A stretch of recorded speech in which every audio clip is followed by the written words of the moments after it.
Bonjour à tous. L'élection départementale a lieu le dimanche 20 juin pour le premier tour. Je vous présente Madame Sotiziak et ma colistière, je suis moi-même Gauthier Weinman. Je voudrais vous parler de quelques chiffres qui concernent l'austérité que le département du Pas-de-Calais a subi dernièrement. De la faute des gouvernements successifs, de François Hollande à Sarkozy en passant par Emmanuel Macron. La dotation globale de fonctionnement, c'est donc les recettes du département, est passée de 335 millions d'euros en 2015 à 272 millions d'euros en 2017, soit une perte de 63 millions d'euros pour agir, pour les collégiens, pour les personnes handicapées, pour les jeunes, pour les personnes en établissement, je dis âgées. L'État, par ailleurs, manque à toutes ses obligations. Le reste à charge, au titre des allocations de solidarité, ne cesse de s'alourdir. On évalue ce reste à charge à plus 47 millions d'euros rien que sur la dernière mandature.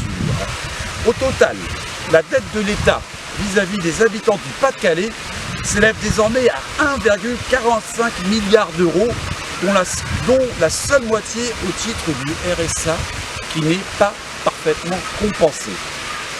Monsieur Macron, payez votre dette, Monsieur Macron, aux habitants du Pas-de-Calais. Enfin, le département n'a plus aucune autonomie fiscale. En effet, la réforme Macron de la fiscalité a supprimé la taxe foncière sur les propriétés bâties. Les recettes du département consiste uniquement en une fraction de TVA. Alors vous, les contribuables locaux, qui pensez économiser de l'argent avec la suppression de la taxe foncière sur les propriétés bâties, ne vous y trompez pas. C'est la TVA, impôt bien plus injuste et soi-disant indolore, qui va vous ponctionner pour financer cette réforme fiscale. Alors mobilisons-nous le 20 juin pour un Pas-de-Calais enfin respecté, pour un véritable bouclier social. Nous ne voulons pas d'un département croupion, un guichet pour pauvres, toujours plus nombreux. Nous ne voulons plus être les laissés pour compte de ce territoire, de la politique des riches et du capital. Nous revendiquons plus de justice sociale, une meilleure péréquation pour réduire les inégalités territoriales. Nous exigeons une politique de rattrapage pour le Pas-de-Calais. Nous exigeons le rétablissement de l'ISF, de l'impôt solidarité sur la fortune.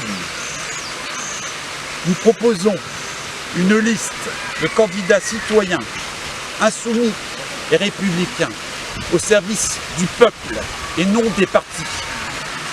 Nous proposons de fédérer les habitants de Drocourt, Hénin-Beaumont, Noyelles-Godault, Courcelles-les-Lances, Évan-Malmaison et Le Forêt dans cette élection. Contre les tambouilles, contre la gestionnite, envoyons un signal clair le 20 juin, nous sommes pour le Pas-de-Calais.